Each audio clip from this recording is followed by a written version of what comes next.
अगला प्रश्न दिया हुआ है, सिद्ध कीजिए कि दिए गए वृत्त के अंतर्गत सभी आयतों में वर्ग का क्षेत्रफल अधिकतम होता है। तो सबसे पहले इस प्रकार से एक फिगर बना लेंगे जिसमें एक वृत्त बनाएंगे जिसकी त्रिज्या r होगी और उसके अंतर्गत एक आयत बना लेंगे जिसकी लंबाई x और चौड़ाई y है। तो इस चीज़ को पहले यहाँ पे लिखते हैं। तो यहाँ पे हमने इस चीज़ को लिख लिया है। इसके बाद क्या करते हैं कि इसमें ये जो त्रिभुज बन रहा है यहाँ पे हम पाइथागोरस थ्योरम लगाते हैं। तो इसका ये जो कर्ण होगा ये आधा इसका r है और इधर भी ये आधा r होगा, तो इसका पूरा कर्ण जो होगा 2r के इक्वल हो जाएगा। तो इसलिए यहाँ पे हम लोग लिख सकते हैं x square plus Y square equal to 2r square. मतलब कि ये लंब का स्क्वायर प्लस आधार का स्क्वायर इक्वल टू कर्ण का स्क्वायर। तो यहाँ से हम लिखेंगे X square plus Y square equal to 2 का स्क्वायर 4 हो जाएगा और r स्क्वायर।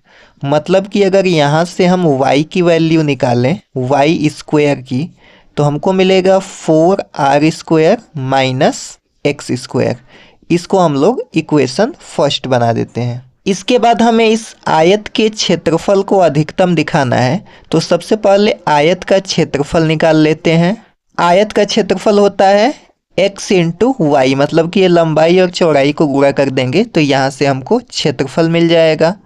अब आयत के क्षेत्रफल को हम a से अगर दिखाएं एरिया, तो a इक्वल टू हो जाएगा x इंटू वाई। अब यहाँ पे हम y के मान को रखना पड़ेगा हमको। तो यहाँ पे जैसा कि y स्क्वायर दिया हुआ है तो इसको भी अगर स्क्वायर में हम कर दें तो आसानी से y स्क्वायर के मान को यहाँ पे रख पाएंगे। तो इसलिए अगर दोनों साइड का स्क्वायर करते हैं तो a स्क्वायर हो जाएगा हमारा x square into Y square. अब क्या करते हैं कि y स्क्वायर के जगह पे ये पूरी वैल्यू को हम लोग यहाँ पे रख देते हैं। तो यहाँ से हमको मिलेगा a square equal to X square और y स्क्वायर की जगह पे रखेंगे 4r square minus X square, 4r square minus X square. अब इसको मल्टीप्लाई कर देते हैं इसके अंदर, तो a स्क्वायर हो जाएगा 4x square r square minus x to the power 4। तो ये हमारा एरिया आ गया है, मतलब एरिया का स्क्वायर। अब क्या करना है, इसको हमें अधिकतम प्रूफ करना है। इसके लिए हमें इसको डिफरेंशिएट करना पड़ेगा। तो सबसे पहले इसको डिफरेंशिएट करते हैं D D x of A square, मतलब कि इस एरिया के स्क्वायर को हम लोग डिफरेंशिएट कर रहे हैं।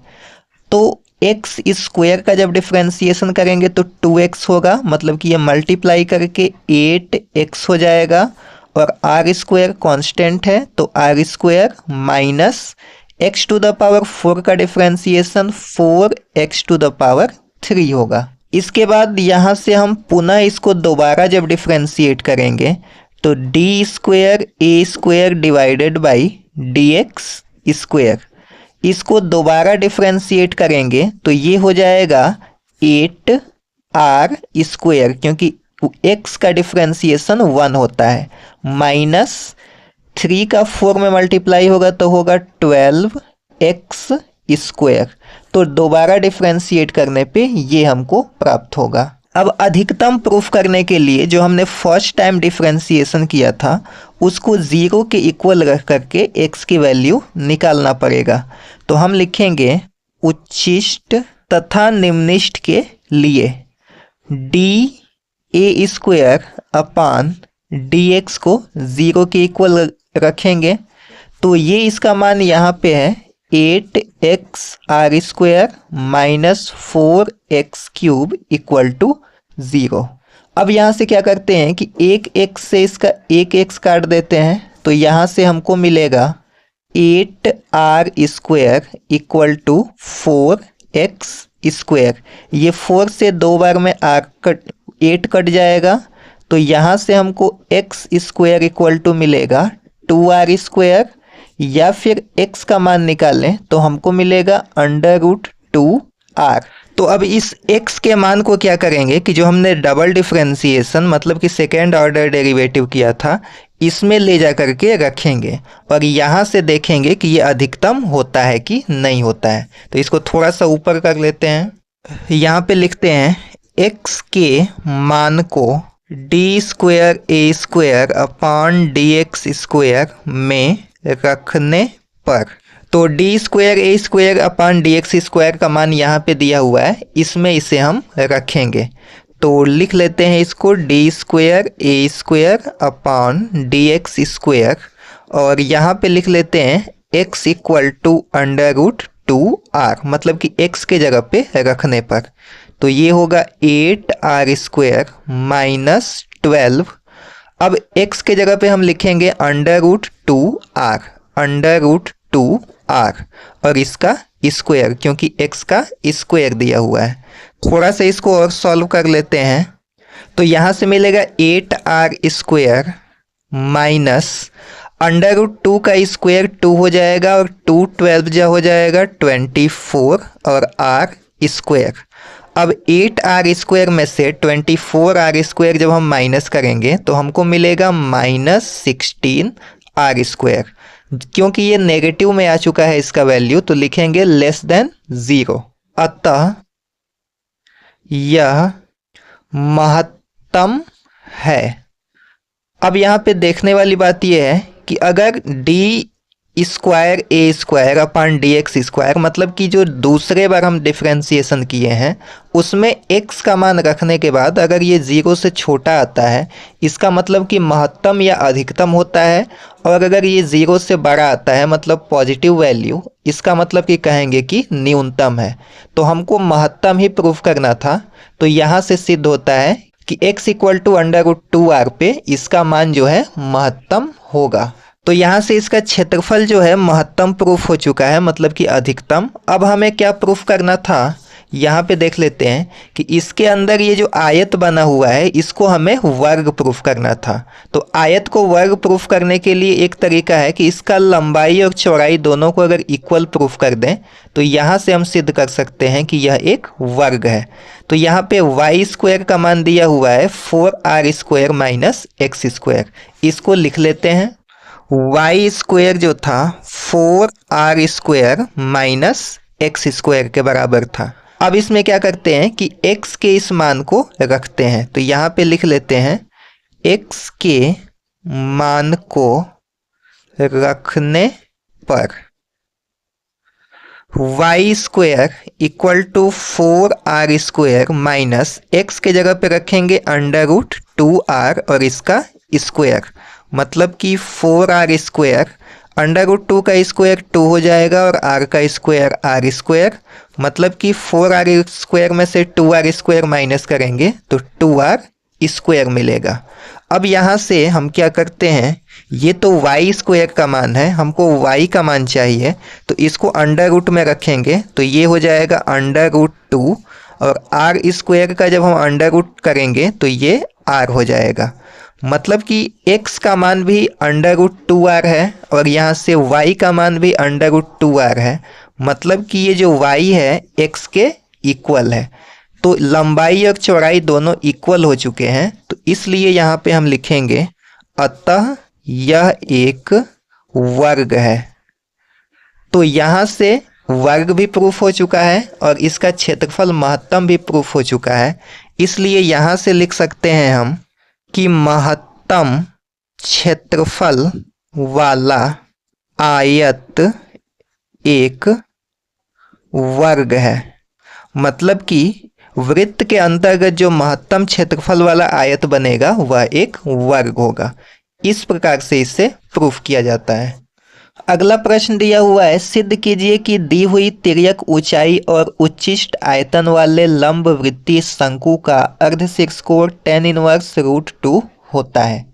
तो यहाँ पे एक शंकु बना लेंगे जिसका स्लैंट हाइट l, उसकी त्रिज्या r, ऊंचाई h और उसका अर्धशीर्ष कोण थीटा होगा। इस चीज को यहाँ पे पहले लिख लेते हैं। माना शंकु की ऊंचाई h, तिर्यक ऊंचाई l, अर्धशीर्ष कोण थीटा तथा त्रिज्या r है। इसके बाद देख सकते हैं कि यहाँ पे ये जो त्रिभुज बन रहा है इसमें हम लिख सकते हैं r/l। यहाँ से देखिए आर अपान एल, ये थीटा के लिए ये जो आर है लंब है और ये जो एल है कॉर है, तो लंब बटा के कॉर जो होता है साइन थीटा के इक्वल होता है। अब यहाँ से अगर हम आर की वैल्यू निकालें तो होगा एल साइन थीटा, इसको लिखेंगे एल साइन थीटा। इसी प्रकार से आर की वैल्यू जैसे हमने निकाला है उसी तरीके से एच की वैल्यू भी निकालेंगे, तो यहाँ से होगा एच अपान एल। अब एच देखिए ये इसका आधार है और एल जो है इसका कॉर है, तो आधार बटा के कॉर जो होता है वो कॉस थीटा के इक्वल होता है, मतलब कि एच का मान निकलेगा एल कॉस थीटा। अब आर और एच को हमने एल और साइन थीटा के रूप में यहाँ पे निकाल लिया है। अब इसका आयतन यहाँ पे कह रहा था कि आयतन को उच्चिष्ट प्रूफ करना है, तो इसके लिए सबसे पहले शंकु के आयतन का फॉर्मूला लिखते हैं। शंकु का आयतन v equal to 1/3 pi R square H. अब इसमें r और h की वैल्यू को रखते हैं, तो यहाँ से v इक्वल टू आएगा 1/3 पाई। अब r के जगह पे लिखेंगे l square sine square theta, l square sine square theta, और h का मान है l कॉस थीटा, तो इसको लिखेंगे l कॉस थीटा। अब इसको थोड़ा सा और सॉल्व कर लेते हैं। v इक्वल टू इसको पाई अपान 3 लिख सकते हैं, पाई अपान 3। अब l स्क्वायर और l मिलके होगा l क्यूब। इसके बाद sign square theta cos theta, sign square theta और कॉस थीटा। इसके बाद क्या करते हैं, इसको डिफ्रेंशिएट कर लेते हैं, D V upon D theta. हमें थीटा के रिस्पेक्ट में डिफ्रेंशिएट करना है क्योंकि इसका अर्धशीर्ष कोण यहाँ पे कह रहा है tan इनवर्स √2 प्रूफ करना है। तो चूंकि कोण को हमने वेरिएबल माना है तो इसको वेरिएबल के रिस्पेक्ट में डिफ्रेंशिएट किया जाएगा। अब इसको डिफ्रेंशिएट करने के लिए सबसे पहले पाई अपान 3 और एल क्यूब, ये दोनों कांस्टेंट है, तो इसको लिखेंगे पाई अपान 3 एल क्यूब।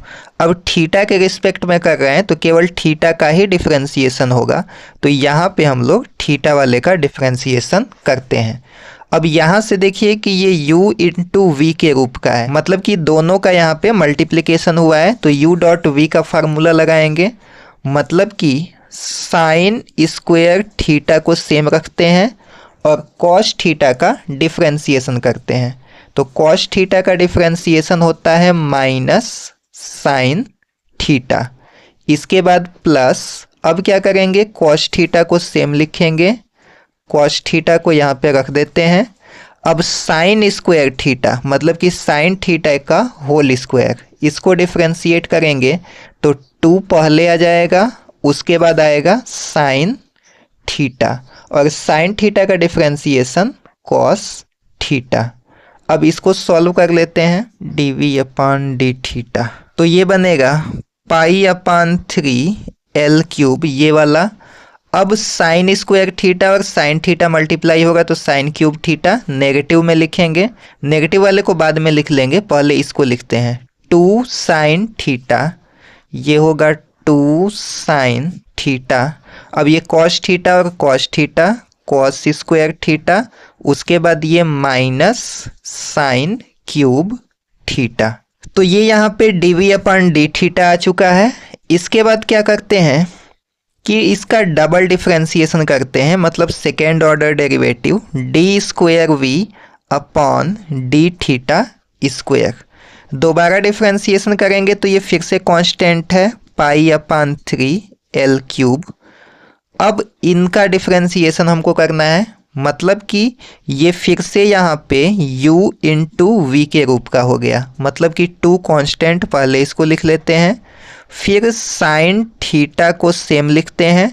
अब कॉस स्क्वायर थीटा का डिफ्रेंशिएशन करना है तो 2 आगे आएगा, तो ये हो जाएगा 2 कॉस थीटा, और कॉस थीटा का डिफ्रेंशिएशन फिर से माइनस साइन थीटा।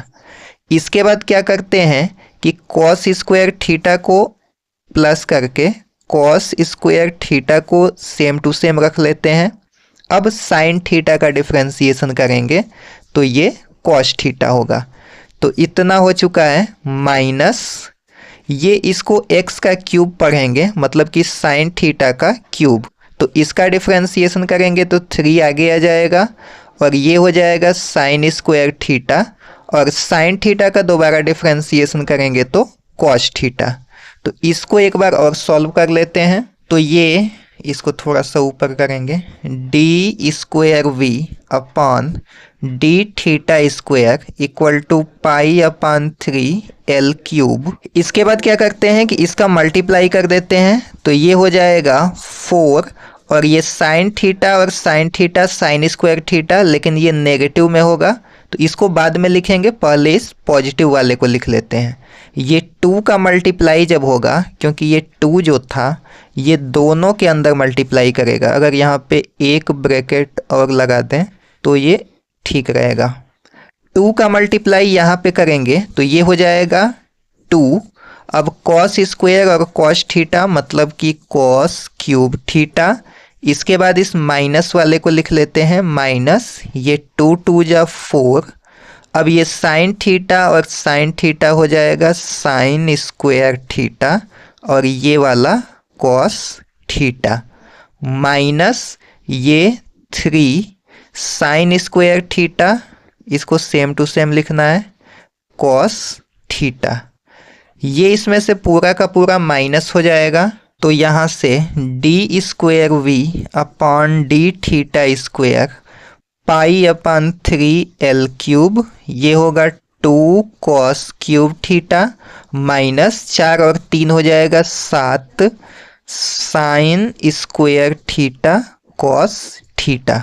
यहाँ पे हमको डबल ऑर्डर डिफरेंशिएशन मिल चुका है। अब इतना करने के बाद क्या करेंगे कि जो हमने पहली बार डिफरेंशिएशन किया था डी अपॉन डी थीटा, इसको 0 के इक्वल रख करके हमें यहाँ से थीटा का मान निकालना है। तो लिखेंगे उच्चिष्ट तथा निम्निष्ट के लिए अधिकतम या न्यूनतम प्रूफ करने के लिए पहले थीटा का मान निकालना है, तो इसलिए डी अपॉन डी थीटा को 0 के इक्वल लिखेंगे।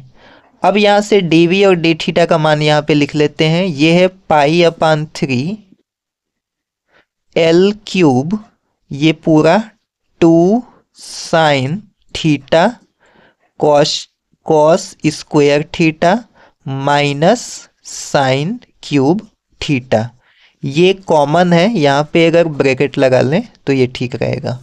अब इसको 0 के इक्वल रखते हैं। अब यहाँ से देख सकते हैं कि ये जो कॉमन है इस पूरे को इधर हम करेंगे तो ये वैसे ही 0 हो जाएगा, मतलब कि 2 sine theta cos square theta और minus sine cube theta equal to 0 हो जाएगा। ये पूरा का पूरा इधर जाके 0 हो जाएगा।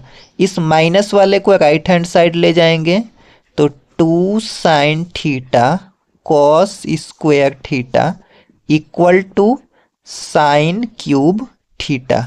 अब साइन थीटा से एक इसका साइन थीटा कैंसिल आउट हो जाएगा, तो यहाँ से मिलेगा 2 cos square theta equal to sine square theta. अब क्या करते हैं कि इस कॉस स्क्वायर थीटा को इधर लाते हैं, तो 2 इक्वल टू हो जाएगा tan स्क्वायर थीटा, या फिर under root 2 equal to tan theta. दोनों को अंडर रूट में रखेंगे तो ये tan square theta tan theta होगा और 2 का अंडर रूट 2 हो जाएगा। और यहाँ से थीटा का मान निकालें तो tan इनवर्स अंडर रूट 2 मिलेगा। अब इस थीटा के वैल्यू को क्या करते हैं कि D square V upon D theta square वाले इक्वेशन में रखते हैं। तो इसको सबसे पहले यहाँ पे लिख लेते हैं D square V upon D theta square, ये दिया हुआ है पाई अपॉन 3 एल क्यूब और 2। अब यहाँ से देख सकते हैं कि अगर थीटा की जगह पे डायरेक्टली हम tan इनवर्स रूट 2 रखते हैं तो फिर इसको सॉल्व करना काफ़ी डिफ़िकल्ट हो जाएगा। तो इसका एक तरीका और है कि यहाँ से cos थीटा और sin थीटा का वैल्यू निकाल करके इसमें रख देते हैं। तो ये वैल्यू हम यहाँ से निकाल सकते हैं, यहाँ पे दिया हुआ है चूंकि tan थीटा इक्वल टू √2। अब हम जानते हैं कि जो tan थीटा होता है वो लंब बटा के आधार के इक्वल होता है। मतलब कि लंब जो है √2 है और आधार जो है ये इसको हम 1 कर सकते हैं। तो इसका कॉर हम निकालने के लिए कॉर का स्क्वायर इक्वल टू लंब का स्क्वायर प्लस आधार का स्क्वायर, इस सूत्र का प्रयोग करेंगे। तो यहाँ से हम k निकालने के लिए इस √2 का जब हम स्क्वायर करेंगे तो 2 मिलेगा और 1 का स्क्वायर 1, मतलब कि यहाँ से कॉर हमको मिल जाएगा √3। अब यहाँ पे हमको चाहिए था cos थीटा का मान, तो यहाँ से निकाल सकते हैं, यहाँ से cos थीटा, और हमको चाहिए था sin थीटा का मान। तो cos थीटा होता है आधार बटा के कॉर, तो आधार दिया हुआ है 1 और इसका कॉर दिया हुआ है यहाँ पे √3। sin थीटा होता है लंब बटा के कॉर, तो लंब है √2 डिवाइडेड बाई कॉर है √3। तो इन दोनों के मान को हम लोग इसमें रखेंगे। तो 2, इसके बाद cos थीटा का होल क्यूब, तो cos थीटा है 1/√3, इसको लिख लेते हैं 1/√3 का whole cube minus 7 times sine का मान यहाँ पे √2/√3 है, तो इसको लिखते हैं √2/√3, इसका स्क्वायर, इसके बाद into cos theta. cos theta fix से यही वैल्यू लिखना है, मतलब 1/√3। इसको थोड़ा सा सॉल्व कर लेते हैं, πl³/3, 1 का क्यूब 1 होगा और इसमें 2 से मल्टीप्लाई करेंगे तो 2 होगा, और √3 का 3 बार मल्टीप्लाई करेंगे तो 3√3 होगा, माइनस √2 का स्क्वायर 2 होगा और 2 का 7 में मल्टीप्लाई 14 और 14 का 1 में मल्टीप्लाई 14 ही होगा। अब √3 का स्क्वायर करेंगे 3 और इसका मल्टीप्लाई √3 में 3√3 होगा। इसको और सॉल्व कर सकते हैं, πl³ डिवाइडेड बाई 3, इसका डिनोमिनेटर सेम है तो 3√3 और 2 में से 14 को हम माइनस करेंगे तो -12 बचेगा। 3 से ये 4 बार में इसको हम काट सकते हैं। तो कहने का मतलब है कि d²v/d θ² जो मिलेगा वो -πl³ और ये 4/3, तो 4 को यहाँ लिख देते हैं और 3 को यहाँ, इसके इक्वल हो जाएगा। अब चूंकि इसके आगे नेगेटिव लगा हुआ है तो इसका मतलब कि ये लेस देन 0 है, और जब ये लेस देन 0 होगा तो इसका मान यहाँ से उच्चिष्ट हो जाएगा।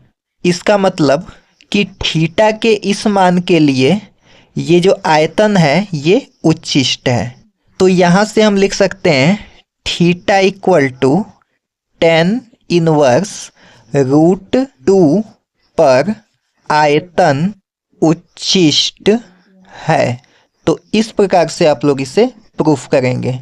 अगला प्रश्न है कि दो संख्याएं ज्ञात कीजिए जिनका योगफल 6 है तथा उनके घनों का योगफल निम्नलिखित है। तो सबसे पहले दो संख्याएं माननी पड़ेंगी हमको। माना पहली संख्या x है तथा दूसरी संख्या, इसको हम क्या करते हैं कि 6 में से x को माइनस कर देते हैं, 6 - x हो जाएगा। अब ये प्रश्न में कह रहा है कि उनके घनों का योगफल निम्नलिखित है, तो उसका सम कर देते हैं, मतलब कि दोनों संख्याओं का पहले घन निकालेंगे उसके बाद इसको सम करेंगे। तो x का क्यूब प्लस इसका क्यूब करना पड़ेगा, मतलब 6 - x का क्यूब। अब ये घनों का योग हो गया है। अब इसको हमें निम्नलिखित प्रूफ करना है, तो इसके लिए इसको डिफरेंशिएट करना पड़ेगा। इसके बाद इसको डिफरेंशिएट करेंगे ds/dx, तो x³ का डिफरेंशिएशन 3x² प्लस इसको डिफ्रेंशिएट करेंगे तो इसका घात आगे आ जाएगा और 6 माइनस एक्स और इसका घात 2 हो जाएगा, एक कम हो जाता है। उसके बाद इस पूरे का जब डिफ्रेंशिएशन करेंगे तो 6 का 0 होगा और माइनस एक्स का -1 होगा। मतलब कि D S upon D x जो हमको मिलेगा 3x², ये माइनस का मल्टीप्लिकेशन अंदर कर लेते हैं तो ये -3, उसके बाद 6 माइनस एक्स का स्क्वायर। अब क्या करेंगे कि दोबारा इसको डिफ्रेंशिएट हम करेंगे तो d² s upon D X square, तो 2 का मल्टीप्लाई 3 में 6 हो जाएगा और ये x इसका पावर 1 कम हो जाता है। इसके बाद माइनस ये 2 का मल्टीप्लाई इसमें करेंगे तो ये 6 हो जाएगा। उसके बाद 6 माइनस x का पावर ये 1 हो जाएगा तो 1 को लिखना ही नहीं है और 6 का डिफ्रेंशिएशन 0 माइनस एक्स का फिर से -1 होगा। मतलब कि d² s upon D X square जो है 6x, ये माइनस दोबारा जाके इसको प्लस बना देगा, प्लस 6 और 6 माइनस एक्स प्राप्त होगा। इतना करने के बाद अब उच्छिष्ट या निम्निष्ट ज्ञात करने के लिए उच्छिष्ट या निम्निष्ट के लिए इसके लिए हम क्या करते हैं कि ds अपॉन dx जो फर्स्ट ऑर्डर डेरिवेटिव होता है उसको 0 के इक्वल लिखते हैं।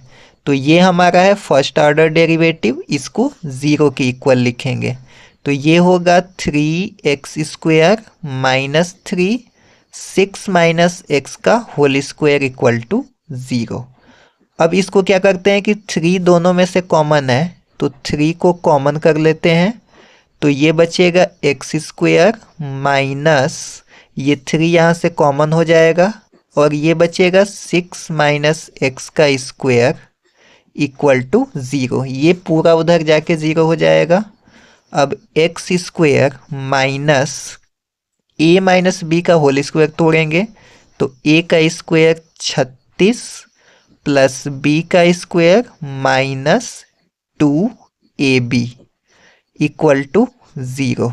माइनस का अंदर मल्टीप्लाई करते हैं तो x² minus 36 minus x² plus 12x equal to 0।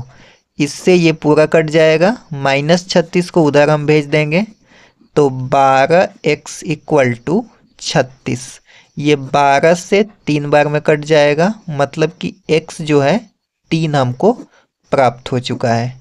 अब ये जो x का मान हमको मिला है इस पे ये उच्छिष्ट होगा कि निम्निष्ट होगा, इसको चेक करने के लिए x के इस मान को डबल ऑर्डर डेरिवेटिव में रखेंगे। इसको थोड़ा सा ऊपर कर लेते हैं तो यहाँ पे इसमें हम इसके मान को रखेंगे, मतलब d² s upon D X square, इसमें हम रखने वाले हैं x को 3 के इक्वल तो ये 6 हो जाएगा। x के जगह पे हम 3 रखेंगे प्लस 6 माइनस एक्स के जगह पे फिर से 3 रखेंगे तो ये कितना होगा, ये हो जाएगा 18 प्लस ये 3 हो जाएगा और ये भी मल्टीप्लाई 6 में होगा तो 18। मतलब कि वीडियो पॉज हो गया था, ये 18 प्लस 18 ये 3 6 जा 18 होगा और 6 में से 3 माइनस करेंगे 3 और 3 6 जा फिर से 18 होगा, दोनों को जोड़ने पे 36 होगा जो कि 0 से बड़ा होता है। अब जब डबल ऑर्डर डेरिवेटिव 0 से बड़ा होता है इसका मतलब कि लिखेंगे अतः x बराबर 3 पर निम्निष्ट है। अगर 0 से बड़ा होगा तो निम्निष्ट होगा और छोटा होगा तो उच्चिष्ट होगा। तो एक संख्या तो मिल चुका है x इक्वल टू 3। अब दूसरी संख्या हमको निकालने के लिए दूसरी संख्या इक्वल टू 6 माइनस एक्स, दूसरी संख्या को 6 माइनस एक्स हमने माना था तो यहाँ पे हम लोग निकाल सकते हैं दूसरी संख्या इक्वल टू 6 माइनस ये x का मान है 3 तो ये भी मिल जाएगा 3। मतलब कि प्रथम संख्या इक्वल टू 3 और द्वितीय संख्या ये भी हमको मिल जाएगा 3। तो ये हमारा आंसर हो जाएगा।